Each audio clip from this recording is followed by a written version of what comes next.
We are moments away from our first match of the last day of the week, as we have 3 days of Grandmasters almost under our belts. This is the Americas region. We're going to kick things off with ETC from Fate to Karma going up against Rase from Team Genji. We're back with more Warrior versus Rogue action. Now, Rogue has seen some middling level of play along with Warrior, but with so many Rogues being represented in Asia Pacific and so many Warriors represented in Americas, it's very natural that the win rates actually line up to be fairly even. If you look at the series and the game scores, hovering about 50%, maybe slightly above or slightly below, depending on which archetype you're looking at specifically. TJ, when you look at this head-to-head, you said you're still a believer that Rogue is good against these Warrior decks. A slight favorite, and also it depends on how the decks are built. Obviously, I think ETC, at least his primary deck, has an okay chance against Warrior. When looking at a lot of the Bomb Warrior lists that oftentimes cut some of the early game, that especially the players that have cut early game to go for late game to combat other Warriors well, that's where you kind of find those inconsistencies. And Rogue, I still think is just the most powerful class in the game. That's why we're seeing so many Warriors, is because people expected it. I still think it's very close to 50-50, but it's dependent on how many anti-aggro tools the Warrior has that'll bump it, 3 to 5% either way. So it's a toss-up, but I'm just happy to see a Rogue since we haven't got to see it much this weekend, at least in Americas. That's such an interesting comment there from TJ. Happy to see the Rogues. Let's go ahead and take a look at these deck lists for the players, as we have already featured one of them. We'll go ahead and show the other one. Rase, having that Warrior deck, seems pretty straightforward, run-of-the-mill. He has double weapon removal in the form of Weapons Project and Acidic Swamp Ooze. Those might be some of the more valuable cards up against Rogue to stop their momentum. However, ultimately, it comes down to whether or not Warrior can stop the pressure from Rogue early on. So I don't really anticipate Rase going to be on the aggressive unless we saw a similar situation to yesterday where Purple was just putting a lot of pressure on and it seemed like ETC was playing a lot slower. Yeah, and looking at this lineup from Rase, it's kind of like a middle ground.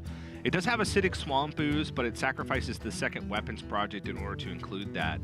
And it does have one copy of Towncrier. Now, one copy of Towncrier with only 3 Rush Minions in the deck is the most efficient way to build it, because oftentimes if you run only 3 Rushes and 2 Towncriers, one of those Towncriers is going to be dead. It's just statistically likely. And that's honestly kind of a downfall in this matchup, because one, you'd love to have a play early on in the game, just Towncrier, and 2, it just helps you guarantee that you have Rush Minions to start off the game, which helps you fight against the early boards from Rogue. So I don't know if it's full anti-aggro, but Rase definitely has some tools to combat. Meanwhile, ETC, his primary list does include the copy of the Wisp, which allows him to get an easy activation on Evil Miscreant, can beef up an Edwin Van Cleef early on in the game, or can activate Raiding Party. A lot of times Rogue relies on the coin to do that. Wisp allows you to have a little bit more consistency when doing that, not on the coin. And it's also just a card you can dump when you play Myra's Unstable Element. And has Nomi in the top end once he decks out with the Myras to have that last bit of gas to get over the finish line. Yep. Well said, and a good summary of what we can expect. ETC yesterday also had some really complicated scenarios where he's trying to maximize his life total with the Chef Nomi fatigue situation. Let's see if it comes into play, and also wondering if those small little fun techs for the mirror like Wisp and can end up maybe even helping him in certain fringe case scenarios here. I always personally get very amused by the fact that some of these cards, which are perceived to be bad or very weak, or even just used in meme decks, right? People used to joke that Wisp as a 0-mana minion has technically infinite value because, you can't really quantify stats according to a mana cost at 0. And so, people used to make jokes about it all the time, and now it's actually played seriously a lot of times in Rogue decks. I've seen the Wisp come out on turn 3 to activate that Raiding Party, to activate the SI7 agent, or even just to build a big Van Cleef. Yeah, it's kind of an interesting world we live in where the Rogue cards are just so powerful that you just need to put in a 0-mana 1/1 to be able to activate those powerful cards. So one of the interesting things about bringing Rogue in this environment is all 13 Warriors in Americas are Bomb Warrior. And Nomi is sort of that tech that Rogue has that's there for pretty much like those Control Warrior style matchups to give you that one last edge case against them. But with the bombs, and that's something we saw yesterday, you mentioned managing the life total. If you get to a point where your opponent decks out in preparation for Nomi, the bombs just get shuffled as the only cards into the deck, so the damage plus fatigue starts to ramp up very quickly when you get to those stages of the game. And we've seen that against Nomi Priest as well, as Pavel, who was the player in Europe to bring a Nomi-style deck. He just got wrecked by Bomb Warrior all weekend long. Yeah, and that's going to happen. We brought it up during the post show a little bit. You know, maybe it has to do with preparation, maybe it's a meta read, or maybe it's just the fact that he didn't have an actual adaptation plan in case he ended up running into the Bomb Warriors. He needed to find some way to manage it, and it didn't feel like he properly did. It's a tough matchup, though, regardless. I personally think that maybe the fault lies into what kind of deck you bring as your primary. Yeah. That being said, we're going into Warrior versus the Rogue here. ETC starting things off by keeping the Van Cleave. He's not even on the coin, but he still recognized that Van Cleave, one of the best ways to pressure Warrior out of the game early, and he values that so much that he's even playing the South Sea Deckhand on turn 1 to squeeze in that extra damage. Absolutely, yeah. Van Cleave, even if you can get it to just a 6/6, it's out of range of Militia Commander, it's out of range of Dynamatic. If you're putting on pressure early, it's also out of range of Shield Slam and even Shield Block plus Shield Slam. So definitely a keep, and honestly, Van Cleave is a keep in most matchups, unless you absolutely need to fight early for the board. And even then, you know, I'm keeping it a lot of the time. Just a very powerful card. South Sea Deckhand chipping away. Yep, and again, kind of like puts in the question of whether or not Rase wants to just allow this to live. I don't think clearing off the South Sea Deckhand is with a Shield Slam right now is of the utmost importance. He picks up the Eternium Rover, which allows him to challenge the 2-1. I think that works out fairly well.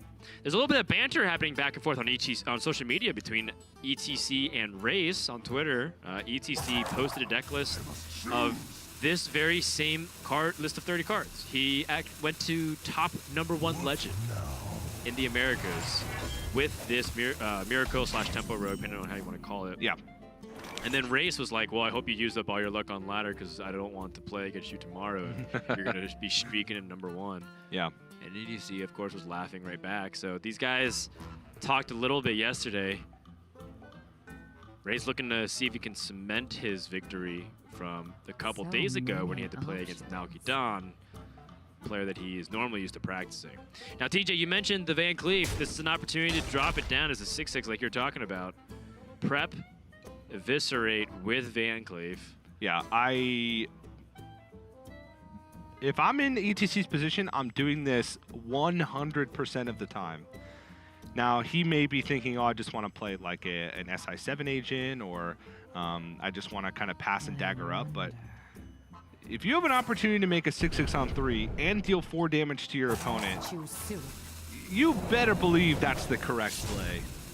Yeah, the longer this game goes, the more the Warriors in an advantage. And so you're able to, like you said, get out of range of all those removable tools. These Warriors, they tend to not run those executes. So, you know, you can really get away with all the fact that Warriors are starting to be kind of greedy. You know, they're cutting a lot of the deck list or cards from deck lists that you normally play around in terms of removal. Mm-hmm. It's going to be tricky. So how does Rase combat this now? Does he have to just play the Clockwork Goblin and hope that it trades into the 6/6? That's going to be a recipe for disaster because ETC's prepared for that. Yeah, he could do something weird like a coin Militia Commander and then set up for an Armor Up Shield Slam. But doing a setup play like that is pretty risky for a few reasons.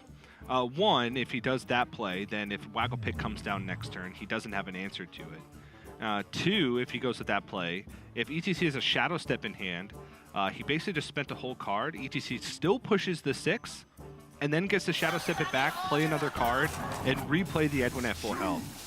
So going with setup plays is really risky, and he's going to just coin out this Eternium Rover to have a board and then be able to reevaluate next turn. On board, he can kill both of these, but he'd sacrifice a lot of damage to do so. And any way you slice it outside of like double backstab, which he has, he's going to be able to set up for a Militia Commander next turn on the Edwin. Yeah, this definitely, to ETC, looks like it's some kind of militia commander setup here because he's trying desperately to have any damage on the Van Cleef so that the 5 attack from the battle cry is going to be able to take it down. So Race's objective, keep both those minions live on the board. ETC, with that second backstab draw, is going to be able to kill it off. Yeah, the problem being for ETC is if he goes for that play, he's out of cards. So basically he's all in on this specific strategy.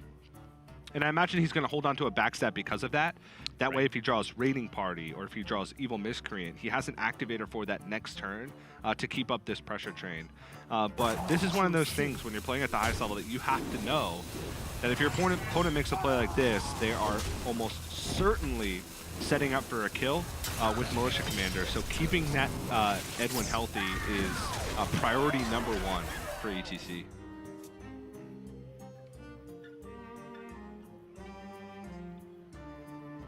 Yeah, now I wonder if that changes anything for Rase. Does he still end up going for Militia Commander? He has the Omega Assembly that does give him an alternative possibility of trying to pick up another mech. The nice thing about Militia Commander is if it survives, it does trade in with the Van Cleef a Dynomatic. Yes. The Dynomatic dealing 5 damage is Battle Cry. As long as ETC doesn't clear off his the opponent's Militia Commander, Dynomatic should be able to finally stop Van Cleef's pressure. Yeah. And the reason why he trades over the SI7 agent here instead of the Van Cleef is because if ETC were just to play a minion that made the board more than 5 health, and he sunk 5 damage into the Edwin, he takes the full 9 on the backswing, and then Dynomatic is not even a guaranteed clear onto the Edwin Van Cleef despite it having 1 health. It's likely, but the damage will be split and you take more damage over multiple turns. By killing it this way, he holds on to a body, so that way he can dictate his trades next turn to make Dynomatic as effective as possible. So even though killing Edwin is obviously a higher priority for him, this is his best way to do it. SI7 agent still complicates it though. There's still too much health on the board. This guy's toast. Choose soon. Yep. Thinking of a way for Rase to get out of the situation. He takes a second, leans back, massages the scalp. Reminds me of that scene from The Simpsons. Smithers, come massage my scalp, right? The one that Mr. Burns. Yes. Yeah. Dan, I've only watched like 4 episodes of The Simpsons. Now, I know that that's a brave thing to reveal Well, Sano's not on, in front of on thousands of people. Because he actively judges you as a human being if you haven't watched all 30, 100 seasons of The Simpsons. Yeah, and I'm going to trigger a lot of other people by saying this next sentence. I'm more of a SpongeBob guy. That's not controversial at all. What's next? You're going to tell me you're disappointed by the Game of Thrones season? You're going to miss the finale of the Game of I know! If you guys are going to still be here watching, you are real troopers. Evil Miscreant. At least do us a favor and dual monitor it. Come on. Yes. I like that we're in the position of begging. Theo Lackey could potentially get some nice stuff here. Head crack or sprint. Sprint has to be better in this case. Yeah, I was looking at damage, right? Damage opportunities to keep going, but the sprint seems exactly what ETC would want. Yeah, I mean, there's even a case for the Vanish if he had a bigger hand, right? Because he can go for like all these big bounces and whatnot. But sprint. So many options. I'd be hard pressed if ETC had a better option there, because the sprint it does. Every card in the Rogue deck does tend to lead towards damage. Absolutely. Rase is going to be unhappy to say the least. He's a pretty emotional player, which makes it fun to watch him, but also makes it that much more crushing when he gets the bad end of the stick, or the short end of the stick, rather. Well, he finally has a way to deal with the Edwin Van Cleef. It's not the best way to do it by sinking 5 damage into a 2 health minion, but it's the only way to stay alive at this point. So, oh yeah, he can Shield Slam as well, but okay, Shield Slam is probably better. Yeah, I'd say Shield Slam is Shield Slam plus Acolyte of Pain. Yeah, or some kind of 3-mana minion. If you play Clockwork Gnome, it's because you're trying to fight on the board. The Acolyte of Pain, you're just trying to draw better options. Speaking of drawing better options, watch Race's face. Oh wait, hold on. Nope, that's not enough. Not enough. Wait, is it though? 6? No, this is not the damage lackey. I apologize. It's cute when you're in a situation like this. Let's say ECC had no cards. If you waggle picks, you could actually hero power and destroy his weapon and bounce back one of his minions forcefully, and they get more lackey synergy. But that's only 6 damage right now that I count. Yes. 9, and then the sprint. Sorry. I don't like Race just looked like he felt physical pain from that Leroy, sprint. Shadow Step, Life Drinkers, Mars Stay Limit. Look, again, I don't like reveling in other people's pain, but sometimes it's kind of funny. Yes. And At the expense of Race. ETC just picks up 100% gas. All he needs is Leroy Shadow Step next turn. With Dr. Boom Mad Genius, that would save him by 1 point of health if he were able to play that going up against Leroy Shadow Step. But even beyond that, ETC's just got gas for days. Well, Damage Stegatron.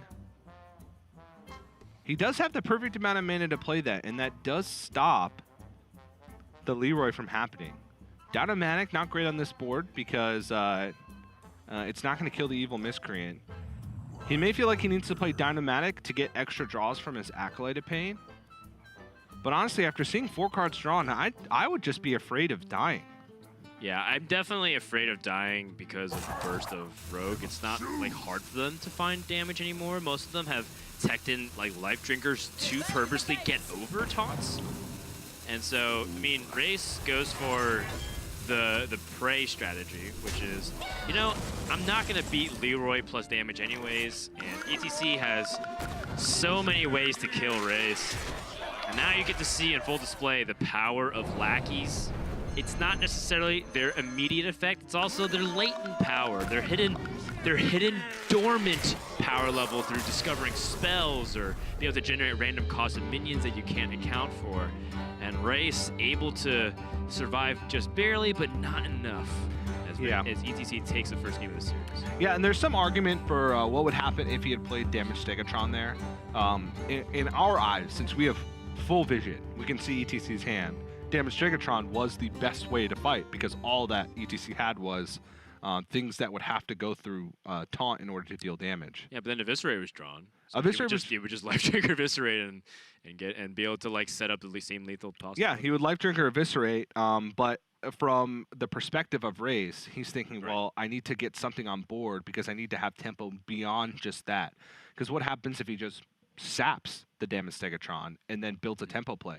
Then he's back to square one, right? With an Evil Miscreant on board. So if he goes for this play, he has a little bit more to fight with the next turn and then has Damage Stegatron to maybe back it up. So I understand where he's coming from with that play. Yeah, there's 2 saps in ETC's deck, so definitely a possibility. And we're going to find out what decks these guys choose going into game number 2. Don't go anywhere. We're just getting started here. Day number 3 of Hearthstone Grandmasters for the Americas.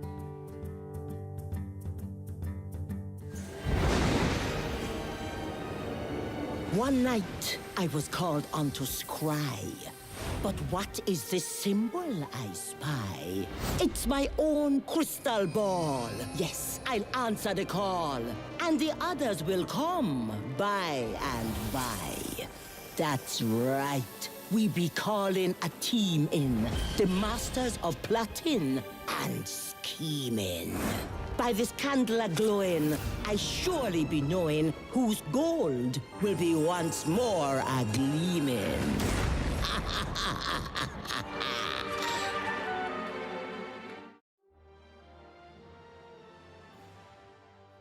I'm Facundo Pruso, more known as Nargidan. My username is an Illidan reference. I used to play Warcraft 3 a lot. Illidan is my favorite character. Back in the days, I really liked watching RDU stream as well. After I saw him for the first time on some DreamHack tournament, and then I got to beat him on some online tournament finals. That was my first tournament win, my first prize win. That was a very key moment for me in Hearthstone. I think I'm pretty good at recognizing what decks are good and how to improve them. I like the Su playstyle. Some people think it's like broke back deck, but then you have a lot of things to master, and there is a lot of little things in that deck that, of course, you can draw 1, 2, 3, 4 and kill an opponent, but that's not gonna happen every game, and you need to know how to improve your odds. I don't know if other players already respect me or not. In my region, I think they do.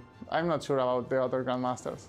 This year, I really want to qualify for Global Finals. I quite didn't make it last year, so that's the main goal. I hear a lot of players say first season wasn't that important, but I think it really is. If you win the first season, you made it to Global Finals.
Game number 2 about to begin between Rase and ETC. Both of these players looking to see if they can improve on the previous game. ETC up 1-0. Rogue in position to be able to climb firmly above the 50% win mark.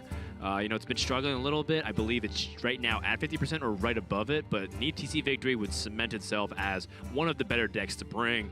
Surprisingly, Bomb Warrior is still at a negative win percentage, even though he was able to grab a win towards the back of that series for the Europe Grandmasters. And you got to really think about what was really the right choice here. And speaking of choices, we got the secondary deck coming out here from ETC featuring Heist Baron Togwaggle, as well as taking out the Wisp package to make it more Lackey-centric. And I gotta say, more Lackeys, the better. Yeah, he's taken out Wisp, Bloodsail Corsair, Saps, and Life Drinker in order to make room for Evil Cable Rat, Captain Greenskin, Harrison Jones, Heist Baron Togwaggle, and a Sprint. So this is a very greedy version of this this tempo/miracle rogue. Not often do you see like Myra's and Sprint in the same list, especially when you're also playing Raiding Party. This deck has the opportunity to draw through its deck very quickly, and it also has the opportunity to do some very powerful plays with Heist Baron Togwaggle. He does not have a Togwaggle scheme, and I think the ultimate anti-warrior rogue deck is the Togwaggle scheme version, where you can kind of go infinite with Heist Baron Togwaggle and the shuffles and kind of negate the fatigue. But it is risky against other decks because it does make your matchups a lot worse. And I'm thinking akin to like the Worlds list from Viper and Bunny Hopper. The problem being is they played like that all-in style where they played the Burgle package with Blink Fox, with Hengeclan Burglar, and with Specialists you can't afford to do that. If you're bringing Tempo Rogue, you can't change all that too much stuff. It's just 5 cards. Yep, it seems like a pretty sinister plan to me. You know, the theme of Rise of Shadows is about the League of Evil. And greed is one of the 7 deadly sins, TJ. So it tends to be very thematic and on point. You like that? You know what else is? TJ, his eyes lit up because he's ready to say a joke. Go ahead. No, I'm not ready to say a joke. I just love talking about the 7 deadly sins. Underrated anime, by the way. Gluttony. You've got that one set. That's my favorite. And it shows. That's one of my 7 deadly qualities, actually. Are you going to use your powers for good or for evil, TJ? That's a big question. It depends if you are my lunch or not. Yeah, well, I prefer Sloth because we have some warrior matchups coming later today as we have a Coin SI7 agent. Now, I kind of wanted to ask a little bit about, you know, the role of things like the sprint versus like having the raiding party in Myra's. Do you feel like that's overkill whatsoever, TJ? Like having like all of these draw, or do you think it's just like that's what you need to do in order to keep that feel going against Warrior more consistently? Yeah, I think it's what you need to do. Because oftentimes against Warrior, you make one big push, and then you just slowly let them come back to the game because you're out of stuff. What the sprint does is allow you to just pretty much keep a full hand at any step of the game because of raiding party, like we just saw, the sprint, as well as Myra's unstable element. So there's a lot of ways for ETC to replenish resources, and because he's cut some of the dead cards in his deck, he's almost always going to have some type of threat to play. You know, a lot of times the Tempo Rogue, especially if you're playing it on ladder, and you don't know generally what you're going to be facing, you get caught with like saps in your hand that are dead, or that wisp tech that you put in is not really cutting it against Warrior, especially if you're already on the coin. So I do like the greedy inclusions. All right, I'll take your word for it. You know, you played a lot more Rogue. I'm in the back room losing 6 games in a row with Holy Wrath Paladin, like the scrub that I am, while waiting for the the Europe Grandmasters to finish. Was definitely a less pleasant time than I was hoping for. It's like, oh, cool, Holy Wrath Paladin's back. How does anyone win with this deck? And kept getting crushed.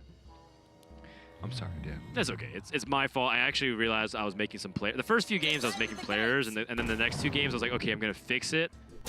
And then I lost anyways, because sometimes you just lose it, even if you played much better. And I'm like, oh. Dan leans over to me and he says, "TJ, do you know how to play Holy Wrath Paladin?" I did. I was like, there's a couple of turns. It was pretty tricky. I said, absolutely not. I'm hoping that, you know, classes like Shaman and Paladin, can, even Druid, you know, can find its way back into the mix here. We had an okay amount of representation this week with, you know, even Priest and Mage and Hunter making an appearance. But there's 9 classes, and you want to see, you know, 6 or 7 of them at the very least. So Rase coming in here, turn number 5, can clear the board through a Ziliax and just stay alive. Ziliax is one of his better cards at having that rebound effect. I feel like, you know, Ziliax great for, of course, controlling the board tempo, but, you know, that lifesteal is what really complicates things for the Rogue. Not to mention that Rogue is one of the best classes at dealing with Ziliax pretty efficiently, because they have, you know, a multitude of ways to eliminate it without activating its lifesteal. Yeah. Wow, talk about expensive hand here for ETC. I feel like these are almost all of his expensive cards minus Captain Greenskin. Yeah, this is one of the downfalls of playing a very greedy list, is sometimes you just get caught with too much stuff in your hand, and you're not able to make decent plays. There's a gluttony. There is. Too much stuff in the hand. For ETC, I don't think it's going into his mouth, but point going to his opponent's mouth. That's right. To the face. Yeah, and you know, it's tough to talk about it because it's one of the best plays you could possibly make at Rogue. But maybe you don't prep the raiding party on 3. Interesting. With Sprit in hand, and he already had Chef Nomi and High Spirit and Toggle. Prep is a very valuable card. It's. I'm not saying he made the incorrect play, because most of the time when you're faced with a situation where you can prep raiding party, you always do it, especially going into turn 4 with the Waggle Pick. But wow, Leroy plus the Waggle Pig. You know what? Let's just cut to the ending. Except it's the first act, it's only the first 10 points of damage, so Rase has a lot more game to go, and with that Ziliax and now Shield Block, should be able to rebound in his life total fairly easily. Yeah, this is an interesting play, because it's not like ETC has a lot of damage to follow this up. He has 10 from hand with Leroy Eviscerate. 12 over 2 turns if you consider the dagger up. Oh my goodness. Brilliant Nullifier, if it can get down and stick, that's just going to be a minion that ETC can't deal with. There's no Vile Spine Slayer available to Rogue anymore, which was a combo / Battlecry-like effect to deal with untargetable minions. Rase instead, though, choosing for the unpowered Steam bot. I mean, that's also just kind of the equivalent of life gains, 0-9. Yep. However, as you mentioned, Sap was cut from ETC's deck list, so it's not like he can deal with a large magnetic minion anyways. But it doesn't have taunt. Now he could attach Ziliax, but that's like full two turns of setup for that. I think Steambot's just more flexible and honestly just safer in the grand scheme of things, because you can play for 4 mana and it blocks 9. And then maybe you can attach Ziliax to it to block even more. So now though, ETC is He's stuck in a position that he put himself in, you know, but by playing Leroy, he's saying, you know what, I hope Rase doesn't have a lot of life gain opportunities, and maybe I can find a way to just deal direct damage. And he was actually rewarded with the next draw because he drew more damage. So, you know, you might laugh and just like, well, yeah, obviously this looks really bad because... obviously that looked really bad. Right, because Rase has, you know, so much power on board, and he made it bigger with the Leroy Jenkins, but, you know, let's say Warrior didn't have healing, and it just kept developing more. ETC was playing into the next draw in his deck, which is exactly what's happening. It stinks, though, because, you know, he doesn't have much life to work with, so now he has to use his damage for removal, but that was 12 damage available to him, and if Rase wasn't able to gain that much life, that's more than half. Now, Rase is so far ahead because of that opportunity that he can kind of take it easy here. I think if you're Rase and you see like a Sousy deckhand eviscerate on a 2-2, you have to anticipate that ETC's hand is fairly heavy or it's very combo oriented. But I don't think it'd be very combo oriented because ETC wouldn't wait this long and have this little life to work with. Yeah, and he also would have shipped everything to face if that was the case, right? Let's say ETC is playing double Shadow Step in his hand. When seeing the Waggle pick to the face plus Leroy, you think, okay, well, his hand is pretty dead. It must be double Shadow Step. Like, right. Double Shadow Step Eviscerate, you can make the read that that's it. It's either very heavy or very situational. Right. But this play goes against that. Well, the last possibility could also be a Myra's Unstable Element. Like, perhaps ETC wanted to dump more of his hand before he played it. Okay. Still not exactly something to worry about too much right now. Sprint kind of does the same thing as the Myra's in the sense that it fills up your entire hand to give you more plays. But almost, you know, from this point onwards, ETC, the moment he picks up the Myra's, is going to be on a very fast clock in order to finish the game. So, you know, he's going to hope that this sprint hits stuff like his life drinkers to maybe climb back a little bit into life and to win back the board in some capacity. And he finds, you know, cheaper stuff to play, which is nice, but again, his hand's not pieced together very fluidly. He has a Harrison Jones that's been sitting there waiting to hit a weapon. He has Heist Baron Togwaggle without any Lackey activator. He has Dread Corsair and Captain Greenskin with no big weapon synergy. It's like everything is just missing like another condition for it to be played in a powerful way. I would argue his entire hand is that way. Literally his entire hand. Yeah, like Chef Nomi requires an empty deck preparation. You don't want to prep the backstab. Been there, done that. Doesn't do anything. Well, it deals 2 damage to an undamaged minion. You guarantee yourself a little bit of social media clout because you made a very funny play where you prep a 0-mana spell. You get +2/+2 on your Edwin Van Cleef. 514 unsteamed power bot. Unpowered steam bot. There's the evil Miscreant. ETC could make some magic here now that he has Miscreant and he has Lackeys. Oh, he doesn't have enough mana for the Heist Baron Togwaggle. No, but he can get Ethereal Lackey from the evil Miscreant. Okay.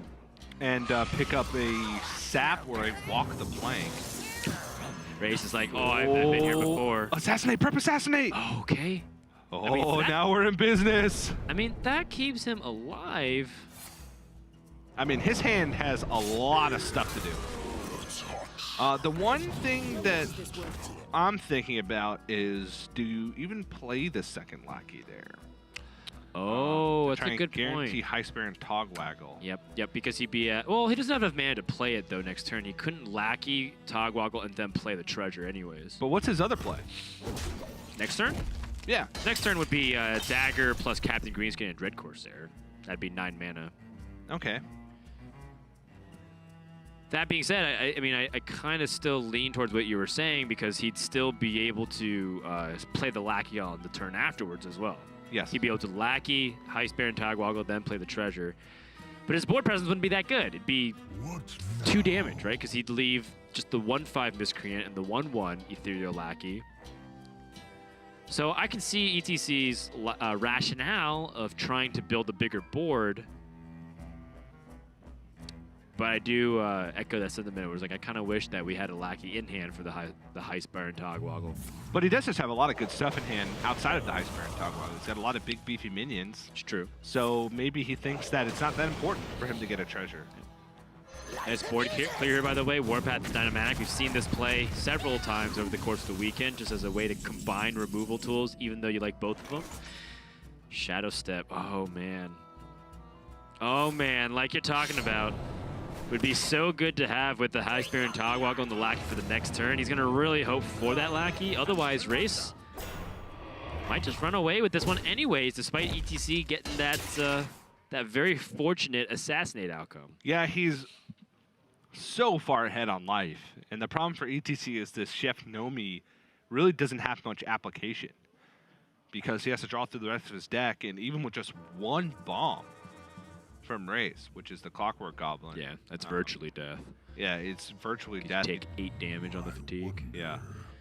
So it's pretty brutal. I'm trying to think what else he has left in his deck that's just straight up gas. Evil Miscreant can do a lot of weird things.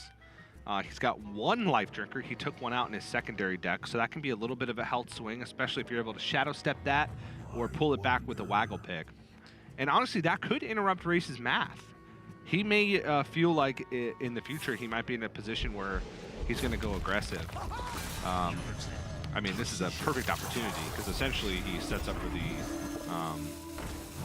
just putting a bomb in ETC's deck is a lethal potential. I like this play a lot here from Rase. Oh, he's attacking. That's so good because it makes ETC's position a lot worse to utilize his hero power to attack into minions. But I really liked this play in saving the Dynamatic. Because Dynamatic is one of Race's best tools to just remove those big wide boards. Now that, well, he did have Brawl, but in general, Dynamatic's very versatile.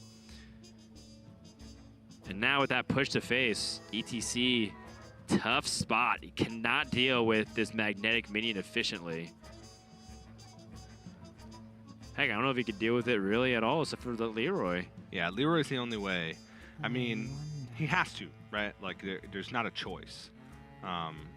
Right, he still has... So if he does Leroy, he leaves 5 power on the board. He goes up to 6 with the Life Drinker. He can Shadow Step Life Drinker again. Choose soon. But then there's just no way for him to come back on the board. There's High Spear and Togwaggle. I mean, there's just some really ridiculous outcomes that you can get with some of his treasures. The problem is he's used both preparations. He would need to draw Evil Miscreant, find a way to activate it as well. With Shadow Step with nothing on board would not do that. So ETC realizing that there's just no way out for him, and he's going to concede. And honestly, Dan, I'm going to bring this up. We could call it confirmation bias. We could call it whatever we want. But maybe it's better for ETC to stick with his primary deck.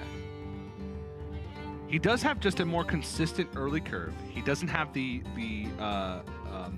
places of the game where he's just got dead cards in his hand that are situational, like Green Skin, like Harrison Jones, like Nomi. And honestly, Saps looked really good that game. And right. Saps for any type of mech strategy, even like a tempo Omega Devastator. Usually you're playing to win the game before turn 10 anyway. So like those types of things, you can gain a lot of tempo and a lot of value from. And I know ETC, it seems like he specifically built this deck to beat Warrior, but I think there's an argument for him to go back to his primary deck and try and stick to his guns. I mean, he hit rank 1 legend with the deck, with the primary deck. I'm sure he faced a lot of bomb warriors on the way. You don't get rank 1 legend by floating around a 55-60% win rate. Yeah. It's 70-75 at least to get there over a lot of games. So I don't know. We'll see. I have a feeling he's going to stick on the secondary, but time will tell. Time will definitely tell. So we're going to take a break, and when we come back, we're going to find out who is going to take this best of 3.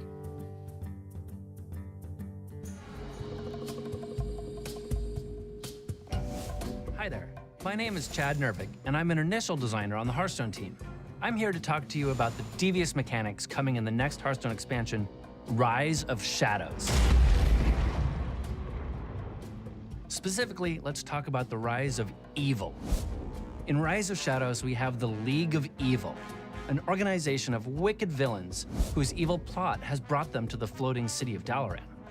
You're probably already familiar with their core team. They're villains you've tangled with before. Let's go through the League of Evil dossier. First off, in the Warlock class, we've got the leader, Archthief Rafaam, the bad guy from the League of Explorers. He's joined by Madame Lazul, the priest from Whispers of the Old Gods, King Togwaggle, the rogue, Hagatha, the shaman, and lastly, Dr. Boom, the warrior. Together, they've formed the League of Evil and have set their eyes on the treasures of Dalaran. Now, every villainous organization needs lackeys to do their bidding, and the League of Evil has the best. Lackeys are a new mechanic in Rise of Shadows. There are cards in the Priest, Rogue, Shaman, Warlock, and Warrior classes, the Evil classes, which add random lackeys to your hand. Check out this card, Improve Morale. Improve Morale is a very versatile card, able to be used on both enemy minions or occasionally friendly minions.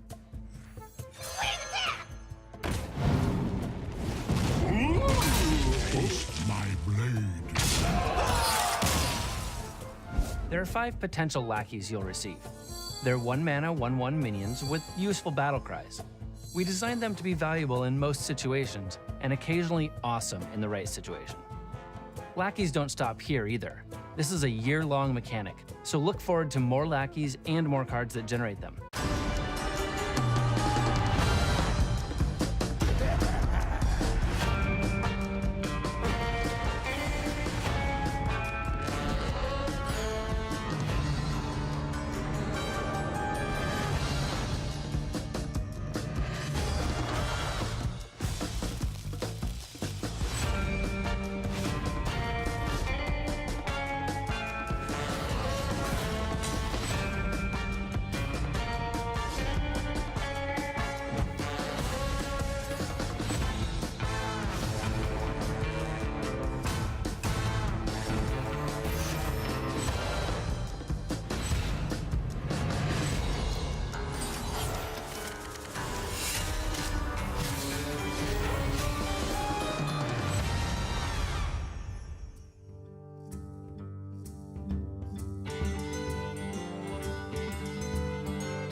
Welcome back, everyone, to the final game between our first match here, Rase versus ETC. Both players are staying on their decks, respectively. We have the secondary deck from ETC, the primary from Rase, coming up. So, TJ, you had a couple minutes to think about it. You're thinking that ETC should go with the Wisps versus the Warriors?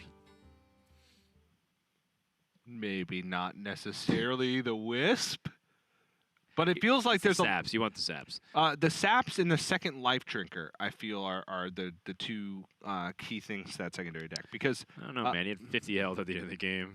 Yes, but I think that's also because of how many dead cards he had in his hand throughout the game. He wasn't able to pressure. It's fair. Sprint, well, yes, it's great. Oftentimes can be a dead card. In that game, I don't think the Sprint really did much. It just delayed the inevitable. And again, I said it could be confirmation bias because he drew all of his expensive stuff, yes. But he won game 1 handedly, and he, even though he could have had that hand with his secondary deck, but he had less heavy stuff in his deck to try and clog that hand up. And that's generally the point I was trying to make. But I don't disagree with his choice to stick with the secondary deck. In theory, he should just have more gas and have better longevity in these matchups. Yeah, the purpose of best of 3 is to ensure that the one bad draw from a class doesn't really cause you to Well, basically cost you everything. In last year's standing, for example, if you bring a deck designed to beat the Warrior and it doesn't, that's the only game that you can try. You know, in Conquest, once you miss a matchup that you're trying to target and you get a bad draw and that deck wins, you don't get to try again. That's right. And it's like you have all these strategies they're trying to line up. Part of the surface level appeal of Specialists is that you're able to adapt to your opponent and get multiple tries to try and see your strategy pan out. Now that being said, you know, ETC has an okay start. He's kind of one preparation away from greatness, to be honest. But which is funny because he threw away 2 preparations from his mulligan. Yeah, you know, preparation is one of those cards where I think a lot of rogue players are split on how they view it. You know, some players it's like kind of like an always keep. Some players are like, I only keep it if I have this card, and then some players sometimes don't even keep prep. Yeah, and I think you keep prep if you have another spell that you can prep, right? Like if you have Raiding Party, of course you're keeping prep. Or if you have a Raiding Van Cleef. Yeah, or if you have an Edwin Van Cleef, or if you have already a combo activator. Like even if he had Evil Miscreant in his opening hand, I'd probably keep prep just to guarantee that I had the activation without the coin. But he saw prep backstab as his opening hand. Yeah, that's and usually the losing hand. Yeah, that's a losing hand. That hand also doesn't do that much against Warrior. You want something to play proactively. You want Edwin Van Cleef, you want to find Raiding Party. You'd rather have Raiding Party than prep most of the time. You want to find Evil Miscreant. That's the engine. So even though prep is the, I don't know, give me a car reference. It's the glue. It's the glue that holds the engine together. It's the buns of the Rogue Burger. It's the pistons of the Rogue engine. It's the Golden State Warriors. Oh, you meant literal pistons. Yes, literal pistons. Not the Detroit Pistons. Wow, what a draw. Shadow Step on the Evil Keeper rep for the Raiding Party. Raiding Party gonna summon 2 pirates and a weapon. Pretty much all you need to take down all the classic bosses in World of Warcraft. Pretty sure Wagglepig could solo Onyxia. Yes. Well, it literally kind of... Did you ever kill Onyxia, Dan? I've seen people do it on YouTube. And I imagined it in my head. So it's kind of the same thing. Dan, have you ever felt the rush of naturalizing your own Hadronauts? Unfortunately, I have not, TJ. I only can sit and dream That's of what a it's bummer. like doing something so counterintuitive as to destroy the minion of which my deck was built upon. I killed Onyxia. It was actually a special. So it was you. It was actually a special event that they released like years later. So you're the hero of Azeroth. I am. Yeah, that's me. Okay, cool. Azumo Cutie. The cutie is lower. Rase with the Clockwork Goblin. Not too much to think about here. I think more importantly, it's kind of like weighing his next few turns. Like, how does he react to the inevitable Waggle pick on 4? Double Dread Corsair, pretty brutal though. And Rase is like, oh man, if it was 1, because if it was 1, then he'd be able to bounce back a Dread Corsair potentially, and then get the trade with the Acolyte of Pain. It's brutal. And also a note from ETC, beautiful Betrayal positioning. Yes, terrible Crushing Walls positioning. Very good Explosive Shot positioning. Also good Super Collider positioning. What now?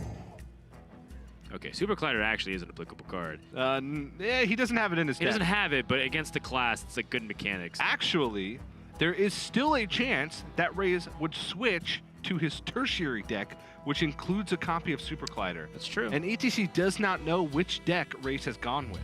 True that. Just yet. So, he's just covered all his bases. That maybe Rase is going to be crazy and queue his tertiary deck, which has double Big Game Hunters designed to beat Mage. So, thinking about everything. Smart guy. Even like it. something that we joked about is actually just correct min-maxing. It is. You know, we will say it a lot throughout the entire course of Grandmasters because we recognize not everyone tunes in. So apologies for like the 5th time we brought it up this weekend alone. But players do not know what deck that their opponents are choosing in between games 2 and 3. Or 1 and 2. Sorry, that's what I meant. Yeah. For games 2 and 3, you are not told what your opponent has chosen, so it could be their primary, secondary, or tertiary. You have to use clues that are given to you, like, hey, this Captain Greenskin, for example, had it come down, Rase has confirmation of what he already suspects. Actually, the Evil Cable Bat already gives it away, but that's another indication of it. Yeah. Now, ETC has an opportunity to pick up the Sprint here. And I was gonna actually propose, TJ, the possibility of picking up the Cannon Barrage, because his deck is full of pirates, and I like dealing damage, and his hand is a fairly aggressive hand. He's got 4 cards which are meant to end the game, 5 if you count Chef Nomi. And I kind of like dealing damage, but at the same time, I recognize that without Sprint, he could be pretty all in very easily. That's right.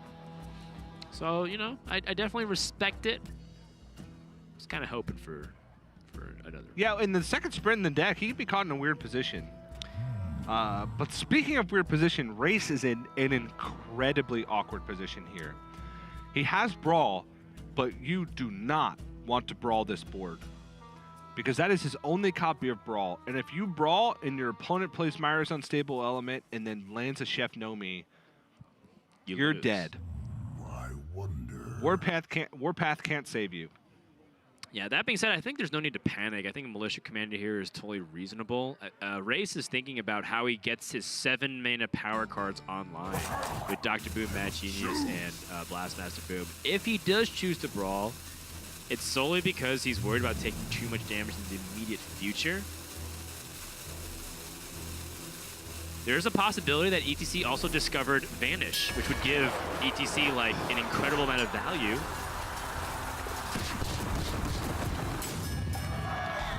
And all things considering, I think Rase, even though that's a higher attack minion, is okay with that possibility, so that way there's not too many bounce shenanigans going on. But it's like you were saying, TJ, now he's completely open to even just another board. Like, let's say Van Cleef came down. Like, how is he going to deal with that? Yeah. Now, honestly, he wanted to make sure that he could set up for the best possible case for his turn 7 plays, as you mentioned. And if he brawls this turn, then he can clean up with the Militia Commander and hopefully have some semblance of a clean board going into Dr. Boom Mad Genius. And he also thinks that, hey, if I don't brawl now, I'm just going to die before Chef Nomi ever even becomes a possibility. So that's also something that has to play into your head. Yes, Brawl is his only way to combat Chef Nomi. But if you're going to die before that matters, there's no reason to hold on to it. All right, time to reload. Yeah, ETC and his sprints. I mean, remember, this sprint was discovered. Look at Race's face. Sorry. Oh. All right, so he can go Edwin Van Cleef, which is a 6/6, or Evil Miscreant and set up for the most gluttonous Edwin Van Cleef you could possibly imagine.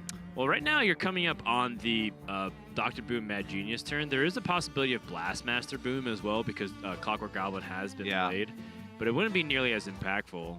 Either way, it feels like Van Cleef is the best time to play now, and then push for the damage, set up Waggle Pick, SI with Eviscerate and Leroy to finish the game on the following turn. Yeah. I like this 3-turn setup opportunity here for ETC and Race. It's like, gosh, I just used my Brawl, I just used my Shield Slam. How do I deal with this impending pressure? The answer is, Dan, he doesn't. Well, there's still possibilities that we're not accounting for. Like, we look at a Mega Assembly, sometimes we write it off as just like this card you play on 10 only, but let's say Race plays this Dr. Boom Mad Genius and then Mega Assembly picks up, Dynamatic or picks up Zilliax. Race still has a lot of longevity that could be put into this game, and still has some pretty good, decent turn 8 plays, right? Because he has Militia Commander ×2.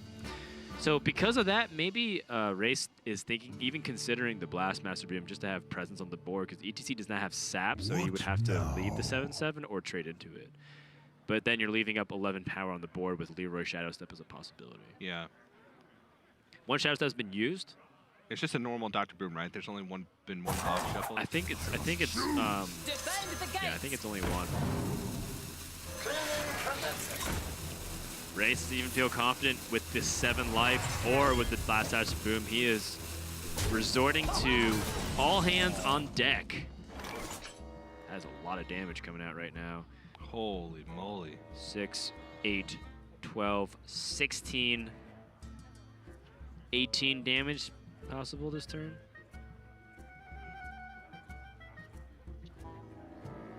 20. Yeah, 20. 20 damage possible this turn. Holy moly, it's a lot.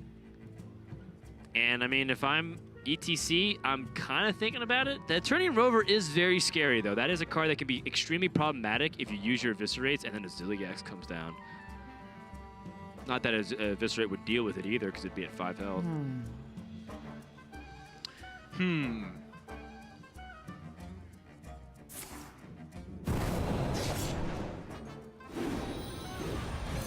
This guy's toast. He's going to go for a more passive play. Now, I say passive, but he's still developing a massive board. He doesn't have to worry about Brawl. And he's still pushing damage. Yep. Shreds the armor, develops the board, increases his resource count. Very nice overall. And Van Cleef still outside the range of being removed with 11, 12, 13 showing on the board.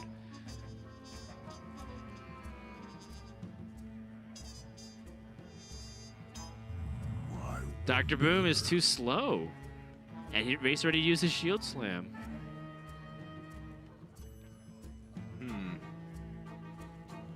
Is there an Omega Assembly situation here for Rase that it can pull him out? The other alternative is to hit the other copy of Shield Slam, the 1 out of 16 with the shield block. That doesn't feel reliable. Yeah, it looks like it is going to be his only play. Omega Devastator, not great. I think you might have to Omega Assembly here to discover a mech.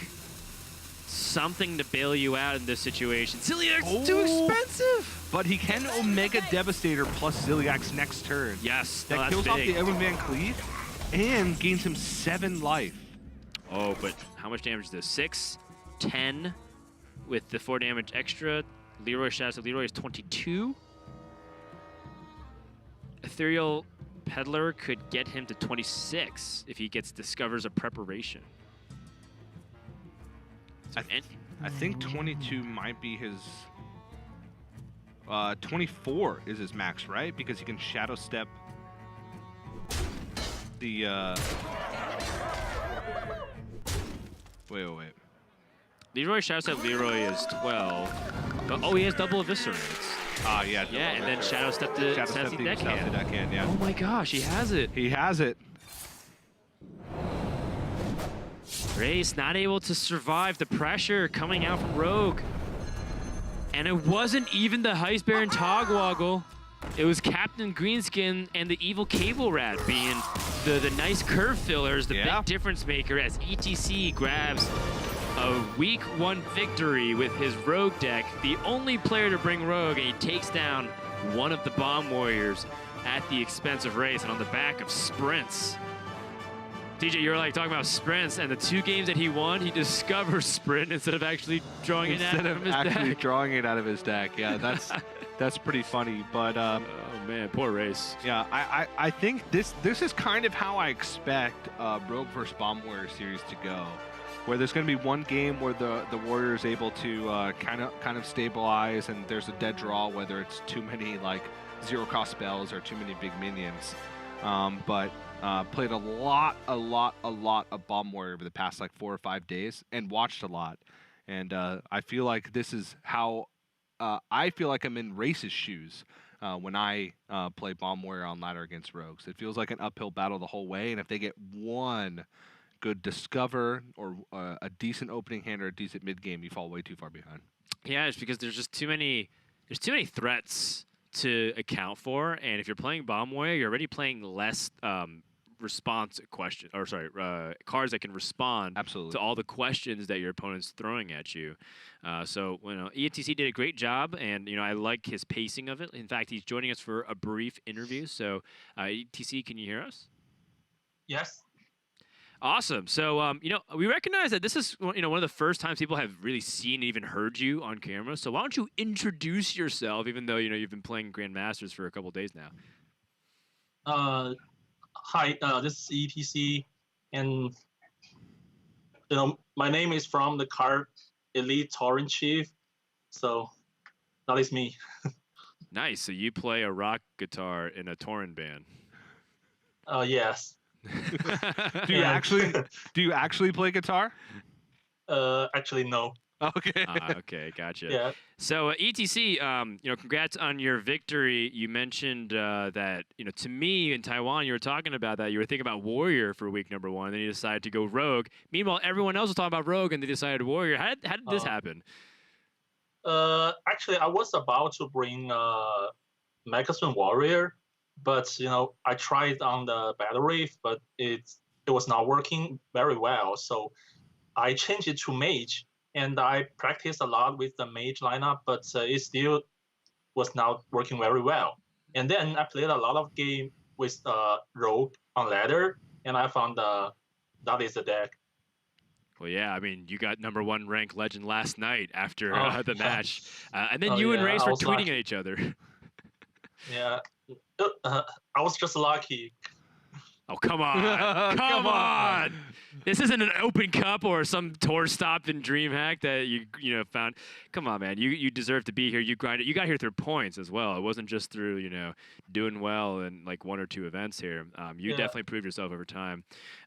In Taiwan, you told me that your family, or specifically your kids, don't even know that you compete in Hearthstone because you said back then you didn't have anything to tell them other than the fact that you liked playing competitive Hearthstone. Now that you're a Grandmaster, now you officially have a win under your belt. Have you told your kids that you're competing in the highest level of Hearthstone?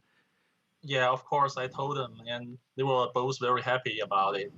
And my daughter said if I won today, she's gonna, perform a dance for me. I mean, later. Wow. Yeah. Awesome. Great. That's really sweet and heartwarming. It is. Yeah. Yeah. TJ, you should appreciate that. You're a new father. Yeah. Dan, if I win the cast today, I'm gonna do a dance for you. Aw, that's great. That's fantastic. See, everybody wins here except for Rase, but almost everybody wins here. ETC, congratulations. How do you feel about competing in Grandmasters as one of the dark horses of the event? Actually, I'm very happy to compete with a lot of best Hearthstone players in the world, and mostly I just play ladder, and I'm lack of experience in the tournament, so I think I can learn a lot from my opponents. Like last day, I learned a lot from Purple, and today from Rase, and I think I'm gonna keep learning. Maybe someday I can just like him. All right, that's great. Yeah. Always improving. The last thing is you got signed by a team. It feels like you got signed on a team like just right before Grandmasters. Is that kind of what happened? You're just like, I'm a free agent, and then you're like, okay, I'm going to find a team right before the league starts. Yeah, I just signed F2K, and the manager and the members are very nice to me, and they help me a lot with with a lot of things. Yeah. Fantastic. I really appreciate them. Well, great. Congratulations on your first victory, ETC, and we'll see you back next week for more GM action. Congratulations. Thank you. See you. Bye-bye. All right, so ETC, just a very calm and pleasant person, and he's just very family oriented all the time. He just can't shut up about his kids, and like most dads that love their families, is very proud of them. And it's just funny to me that for years he didn't tell his kids that he played Hearthstone. In fact, the way his kids play Hearthstone was that they just found it as an app on his iPad, but he didn't tell them that he competed, and then his kid played Hearthstone separately without knowing that his dad was like a top-ranked Legend player like every season since like the beginning. That's pretty funny. Pretty funny. Also, Amazing. just That's like, I don't that's think like what superhero movies are made of. Like you find out that Yeah. their dad was like this really cool person, but they just kept hitting him the entire I time. would never be able to keep that a secret. I would literally tell anybody that would listen, which maybe my son wouldn't even listen, but we'll see. He's I got like, a couple I years. can't understand, Dad. I'm like 7 months old. Yeah, I am I proud haven't of developed the motor skills to comprehend what you're saying. I am proud of my son, though. He recently started rubbing his hands in his own puke, which is a great accomplishment. It really tests out his motor skills. Very proud father. Apple doesn't fall far from the tree here at the Hearthstone Grandmasters of Americas. That's our first match here of 6 today. When we come back, we have another one. Don't go anywhere. Back in just a few minutes.